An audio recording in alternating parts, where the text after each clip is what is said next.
What's going on, YouTube? Ground Chuck here in the Ground Chuck game room. Yes, it's me. It's been a while. Thank you, Dustin Abraham, my bearded brother, for getting me off my butt and cattle prodding me into making a video. You had a good video just the other day, and I just want to say there's no excuses, but I will say it really hit home because 8 days ago I had a pretty major surgery, and watching YouTube videos of you guys in the community and card videos, it was very therapeutic, and I needed it.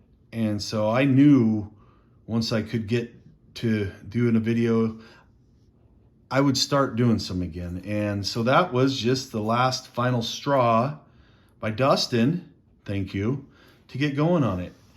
I am healing nicely. I didn't comment on a lot of videos. I wasn't coherent enough to comment on a lot of videos, but I did. I think I commented once or twice with Mr. Mangini, because his stuff, obviously, I mean, who doesn't like looking at that collection? Mr. Mangini, your collection's amazing. And so that was really nice to watch, and stuff that I needed to see. So without further ado, I'm going to show some pickups. These are not going to be baseball. These are not going to be Hall of Fame autos. These are not going to be football. This is not going to be Andre Dawson's. This is just stuff that I've picked up over about the last year or two that I know I haven't shown, and primarily vintage stuff, primarily. So vintage does something for me. I like the stories behind it. I love learning about it. That's why Mr. Mangini's channel is one of my favorites, and I just love vintage. So I'm going to jump right into it. My last name is Parkin. This is Cecil Parkin. This is a 1922 Sporting Champions. Is it 22? Yes, it is 22. Of Cecil Parkin. I got that less than $10 on eBay. It's really nice. I just learned about him. And I don't know that I'm related to him or not, but that is my last name. And he was one of the best cricket players in the world. So Cecil Parkin, 1922, I believe it is his first card. He has a few. I'm going to be looking for an Ogden's cigarette one. But yeah, so that's pretty cool to add something different, unique, vintage. It's 100 years old, guys. 100 years old. It's actually kind of got a glossy, kind of like a glossy front. It's almost like a Polaroid is what I would kind of describe it as. So if you know more about that stuff, let me know. But I was just surfing and got that recently. I want to say about a week or two ago. Gonna show, this is not vintage, but you know what? I got this about a year ago at a Bi-Mart. They had packs of Net Pro for like 99 cents. They had like 10 packs, and I looked at the year and I'm like, dang, there's a Serena rookie in it. And lo and behold, I pulled one. They were cool pulls for 99 cents. I spent less than like $10. So, I mean, that's just something different, unique. And so obviously it's fitting the mold of this is not really baseball, football, and stuff like that. I'll hit the big boys last. Actually, this probably should have gone last as a big boy. 1948 Topps Magic Photos. I think, Mr. Mangini, you had one of these that you recently showed. And what you do is you would wet the card, and then it would develop like a Polaroid photo. We kind of know that. But this is Jesse Owens, ladies and gentlemen. That is just incredible. When I picked this up, I got it so cheap on eBay. I forget what my cost was, but it was just so worth it to look in and find things and just kind of discover new stuff, and when you can find a steal of a deal, because you can't really find them as cheap as I got them anymore. Gosh dang it. Sorry, guys. And you know what? Let's just work smarter, not harder. But I'm going to put that there too, because that is a sweet photo of a legendary athlete, incredible athlete. These guys won't be getting stands. Well, I don't know if they will or not. But here's a 1956 Topps Jets.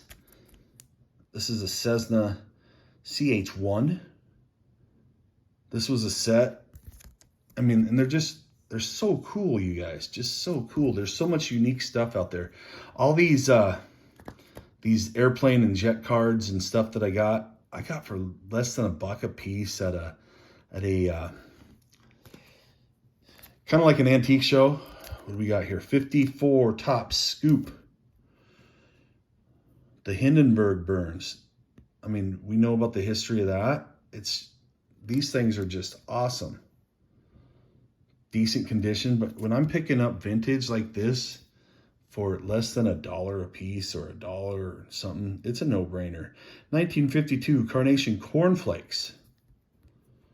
I forget what the name of this plane is, and I don't necessarily go out and look for this stuff. The Chance Vought F7U1 Cutlass. I don't go out and look for this stuff, but if I see it and it's affordable, I'm gonna pick it up because these things are just incredible. 1952 Topps Look and See. Babe Ruth has a card in this as well. I'm almost positive he does. Buffalo Bill. He's a scout. These things are just incredible. Like I said, Colonel William F. Cody, Buffalo Bill.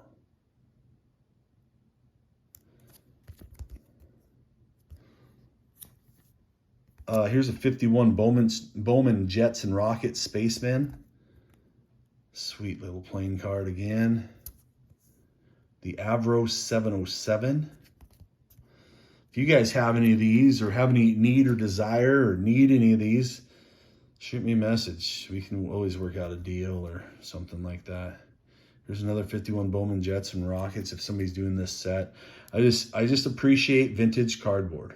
I really do. I love seeing it. I love discovering it. I mean, yeah, I probably knew of this set before I found these. That's why when I turn them over and I go, oh, is that one? How's that supposed to go? Yeah, that's like that. Sorry.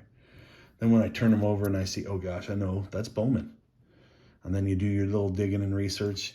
I don't do it necessarily there when I'm picking these things up, but 1950 Topps Freedom's War. This is like a war insignia of the 14th Air Force. I'm not a big military history, but these are insignias that were on uniforms, I believe, for the 14th Air Force.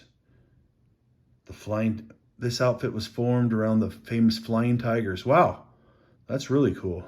Commanded by General Chennault in China. That's even cooler than I remember reading the first time. So 50 Topps Freedom's Wars. 1934 Eckstein Halpus. This is in German. This back. These are German soldiers having a potato sack race. Incredibly good condition. Everything's in German.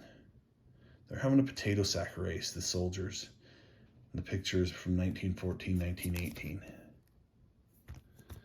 So, like I said, this stuff is just so very cool, and I try to, I'm pretty meticulous when I do my research and find them. I haven't got a chance to label Cecil yet, but those things, they make me happy. They make me smile. I love finding them, discovering them. So, I'm gonna end with some wrestling. Yes, wrestling. First thing I'm going to show you is I've had this in my collection for a very long time. Chief Wahoo McDaniel, who actually had an incredible AFL career. I want to play. He played for Houston, the Chargers, the Dolphins. I forget who else, but San Diego. Yeah, in Denver. But he played for the University of Oklahoma, Boomer Sooner. And on the back it says, in college he punted a ball 91 yards. Still a record for Oklahoma. This is 67 Topps. I don't know if he is still the record holder there. But anyway, 67 Topps football. So Wahoo had a good football career before he went and played. Before he went into the world of sports entertainment in the squared circle. So that's a pretty cool one. actually, in Wahoo, I love you, buddy, but you're not going up on a stand either. Big Cat Ernie Ladd, another AFL football superstar. This is a 65 tall boy, great condition. It even talks about Ernie wrestles professionally under the name the Giant Cat. Sorry, I thought it was the Big Cat. But those cards are, I mean, they've been in my collection for a long time. Again, vintage, love vintage, always have. And growing up, I knew that they were wrestlers. So I had to pick them up when I saw those. I'm going with something that's not, it's kind of weird. Gosh, I forgot the name of this, but it's almost like a sport flick. So you can see Hogan there. The glare is bad. And then I want to say that was the Avalanche tugboat, somebody. But anyway, this is a 1990. Gosh, I forget the name of it. I apologize. I'll try to put it in the comments down below once I look. But I got this at a show recently, about 6 months ago. Guy did not have a price on it. I said, what do you want for that? Because I know that wrestling cards are taking off, and I've never seen one before. I'm assuming they were probably in a candy or a food item. And he goes, I don't know, 20 bucks. Thanks, I said. He goes, well, what would you give me for it? I said, I'll give you a $5 bill. I said, I know nothing about it. And I didn't know anything about it, but I'm also on Trading Card Database, and so I was able to locate it. And I was able to scan in the photo. The Trading Card Database didn't even have the photo. So that was pretty cool. So Hulk Hogan, I forget. It was, when I remember or when I look it up, I'll put it in the comments down below. Just got this in the mail today, so I'm glad I'm making this video. This is my very first Wrestling All-Stars. These cards are very highly sought after. This is Playboy Buddy Rose. It's a PSA 6.5. Looks really good. I mean, that corner down there, that's not going to zoom in very well. I'm sorry. This one looks like it's got a little bit of a little corner dog ear, maybe. Not a bad one, just a little bend. Centering's not terrible. Top to bottom's off, obviously.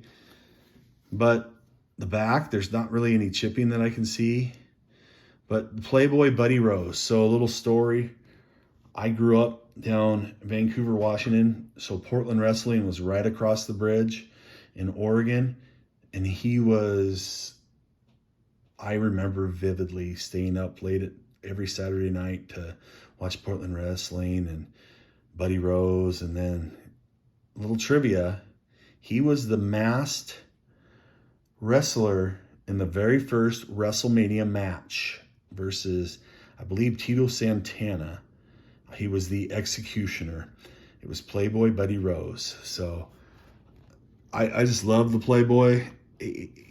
Right out of college, I worked at a beer distributor, and he was neighbors with one of the guys I was working in the warehouse with in Vancouver. And I was like, no way. And that guy, I never got an opportunity to meet him in person. I should have, and I just didn't value who he was at the time. I mean, I did, but I mean, he was a good person, because we'd take our breaks and stuff, and we worked long days. It was like 12, 13, 14-hour nights loading trucks. But when we'd get a break every 2 hours and 15-minute break. But Playboy he found out that I was a big fan, sent a 8x10 signed to me, and then he started sending in some VHS tapes of his matches, and they were incredible. So Playboy, you rock, buddy. Going to show you two that I don't know much about. 1978 Minko. This is Andre the Giant versus Antonio Inoki. Very thick card. I want to say this is like a 55 point. There's the back. A 78 Minko of Andre the Giant. Here's a 78 Amada King square. This is a mini version. Again, the same photo, different card, different cut, very thick. These were games in Japan. They were like game machines. So, all right, guys. Thanks for watching. Glad to be back. Leave a comment down below. I've missed everyone. Ground Chuck out in 15 minutes. Thank you.